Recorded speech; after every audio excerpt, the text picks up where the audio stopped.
What's up guys, welcome to Blake's Garage. Today we are going to be working on the 2018 BMW M4.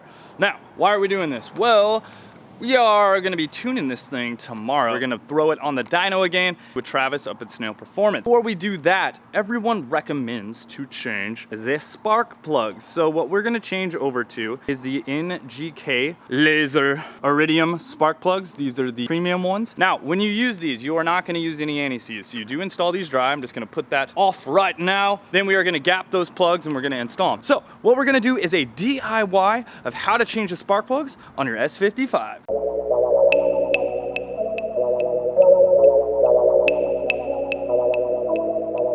Everything you need to do this is going to be down below in the description. So if you guys are looking for the tools or the particular parts, I will link them down there, probably some Amazon Premium type stuff. These are laser iridium. This is the part number right here, and these are the spark plugs you're gonna wanna buy. You have to get 8 because they don't sell 6, and this is an inline 6, which actually makes it fairly easy to change the spark plugs. I should say, once you remove all the fun stuff around it. So we will go over all of this. You're gonna need some sort of trim remover tool, flathead screwdriver of sorts. I may grab a few more. Extensions, I'm grabbing some long ones. Not sure if I'm gonna need long ones or not. These are some things you're gonna need to pick up. You're gonna need some external Torx, an E11, an E12, and an E14. So those ones may be a little bit hard to find. So like I said, I'll have those links down in the description. I got some metric wrenches. I'm also grabbing my impact wrench, a small little 3/8 one, 3/8 electric ratchet, and my 1/4" electric ratchet, because why not speed things up? Also some gloves to keep clean, and a little gauge to gap the spark plugs. One of the most important tools you're gonna need is a 14mm spark plug wrench. This must be a 12 point because, as you can see, the spark plug itself is 12 point, and it's gonna go on there, and it's ultra slim. So when we go ahead and put it into the head, it's not gonna hit. Sometimes people will put in too big of a spark plug wrench. Either it's not the right size, where it's not a 12 point, or it's a little bit too fat and it hangs up in the cylinder head and you think you can't get the plugs out. So that is a big issue. As far as gapping the plugs go, we are just gonna put them to 0.020.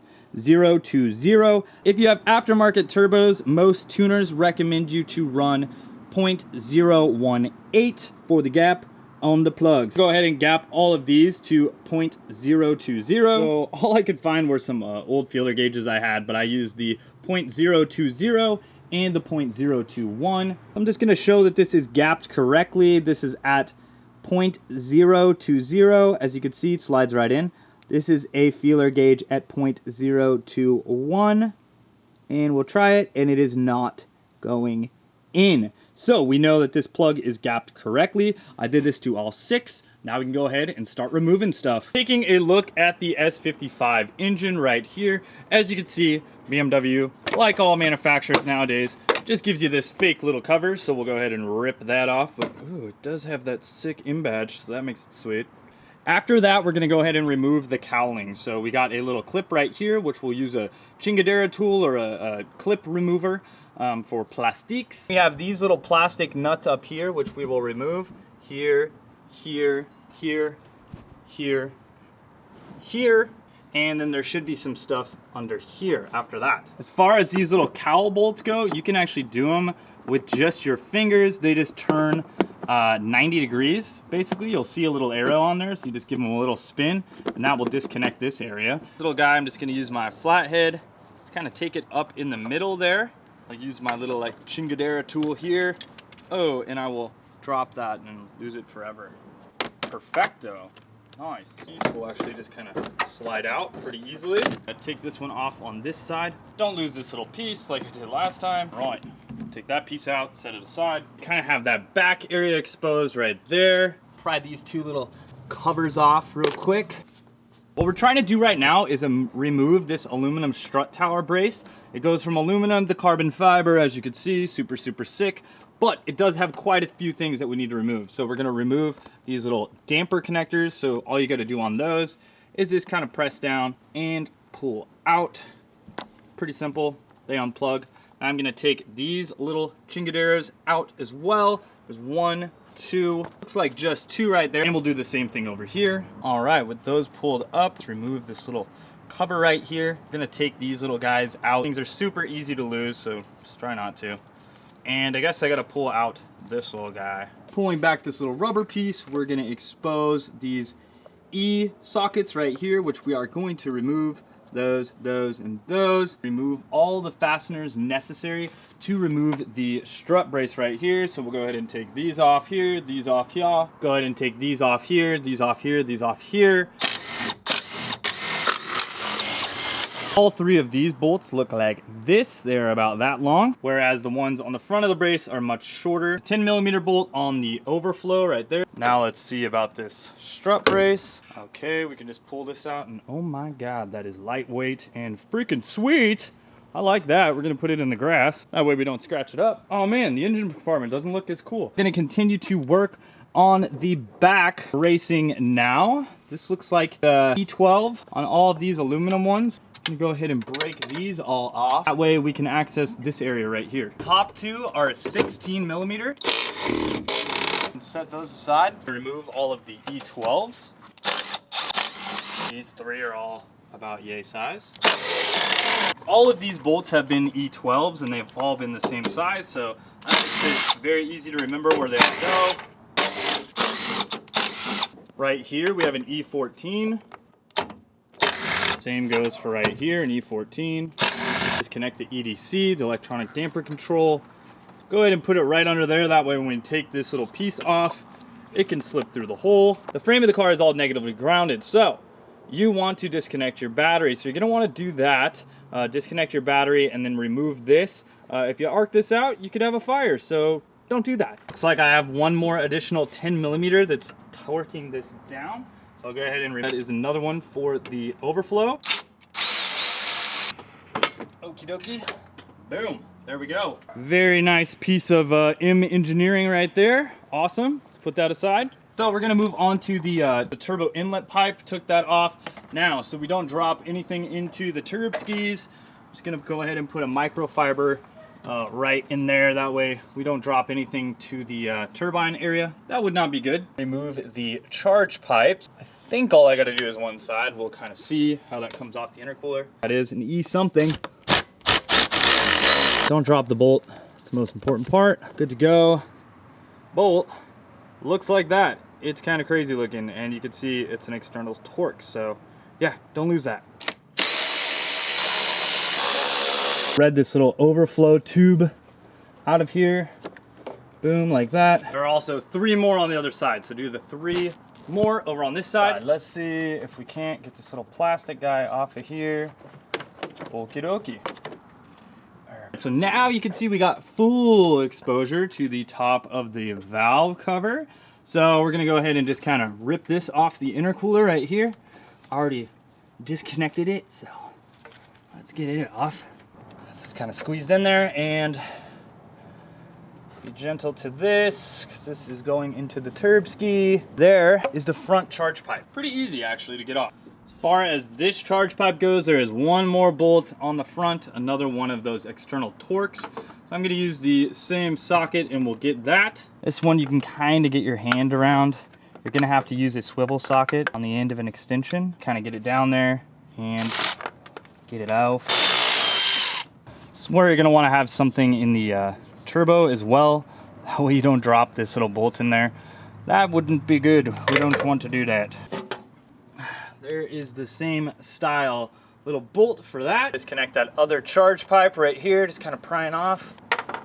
Perfect. I can take that off of there and pull up at the same time. Boom. Pop that off because it's kind of keyed right here on this little charge pipe piece. As you can see, little O-ring in there. These are prone to crack, I guess, from the factory. So these I will be upgrading eventually. Really not that hard to do, so I mean, I'll know how to do it. Pop this little cover off, just like the others. And we gotta undo these little wiring clips real quick. Pry off there. This little engine cover should pretty much just pop off. Slide this underneath this guy. Boom. I'm just gonna kind of slide this out. Make sure you don't hang up on anything, obviously. Boom. Okay, now we can get to the spark plugs. Now the spark plugs are easy to get to. 1, 2, 3, 4, 5, and 6. And these come off fairly easily. So all you gotta do is kind of just pop this up. This little connector piece comes out. And then you can use an extension, kind of just put it through here and pop out the coil pack. Boom, those are just pressured on there. That's what the coil looks like. So yes, it does take a while to get to, but now we can go ahead and take the spark plug out. All right, righty tighty, lefty loosey. Go ahead and break that loose. We could see all the fun direct injection stuff right there. Once you get here, spark plug change is super easy. And there's really nothing to it. It's just like changing the spark plug in any other car without 1,000 pieces of bracing for awesomeness. There it is, nice and toasty like a warm marshmallow. That's good, it means it's running perfecto. Here is the new NGK spark plug. Just for reference, again, these are 0.20. It looked like the factory were 0.23 from what I could tell just from that single spark plug. So we're gonna go ahead and throw this in here. Be very careful not to bend the electrode here, and go ahead and install these spark plugs. Spark plug is in. Now we can go ahead and reinstall the coil pack. That is just gonna press in there until you feel it seat. Very nice, very nice. We'll go ahead and hook up the connector again. Press that down, squeeze it on in there. It's good stuff. I'm down to the last plug here, and I just thought I would show you guys this. So the little connector that goes in here, all you have to do is lift up on this. It will actually eject the little connector, the weather pack connector. So when you put it back in, you have to push while pushing down on this, and it's gonna put it into its spot. Also, if you see this little thing right here, this little arrow, this lightning bolt arrow, that has a little notch in the head. Right here, you'll like see these little 2 dots there. That's where this lines up, and it just goes in there with pressure. So once you have all the spark plugs torqued down, you just press down on that. It's just a compression fit. You will put the connector back on, kind of push this up while pushing down, connects back in. So now we can go ahead and reassemble the car. I'm just gonna set up a tripod and put it all back together. I'm gonna leave a link to a little forum write-up on this. It has all the factory torque specs on it. Basically everything is done in reverse order. I don't really think I need to explain the reinstallation process. If you guys did this yourself and you got this far, you're gonna know how to put it back together. So slow this video down, play it in like 0.25 if you need to, and yeah, let's get to putting it back together.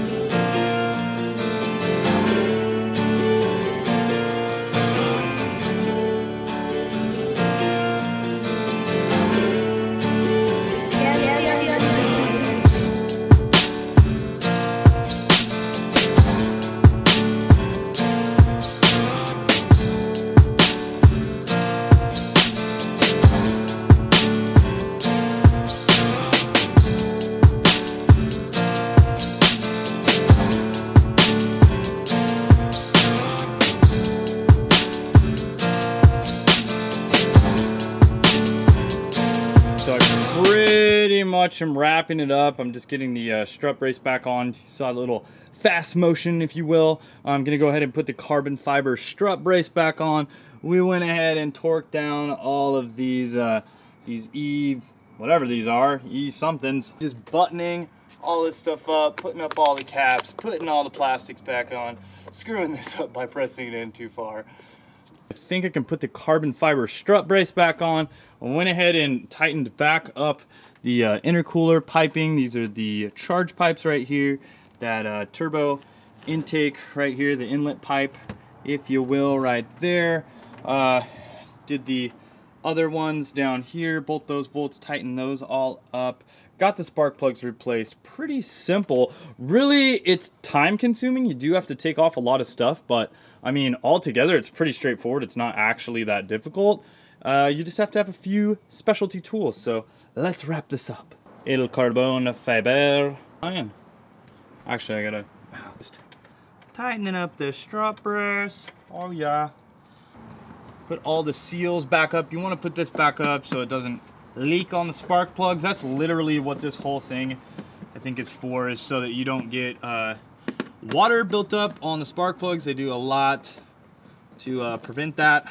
E36s had a big issue with that. Well, I think actually all BMWs have an issue with that, with the number, I guess it's number 6 coil pack going out because, because it gets wet. That's not good. Just gonna snake that thing down there.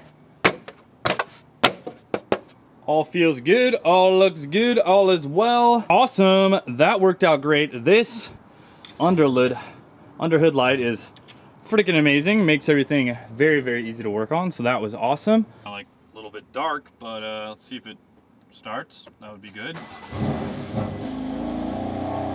Oh.